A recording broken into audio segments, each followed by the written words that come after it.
Ma, salamat ha. Simula pagkabata, ikaw na ang kasakasama. Gumagamot sa sugat ko sa tuwing nadadapa.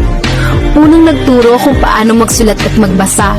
Minsan nga, napapalo mo pa. Ikaw rin ang unang nagturo sa akin kung paano maging mabuti sa kapwa. Mama, alam kong pagod ka na. Alam ko rin na minsan umiiyak ka dahil sa problema. Pero di mo lang ipinapakita. Alam ko rin na may nararamdaman ka na dahil sa maghapong paggawa at walang pahinga.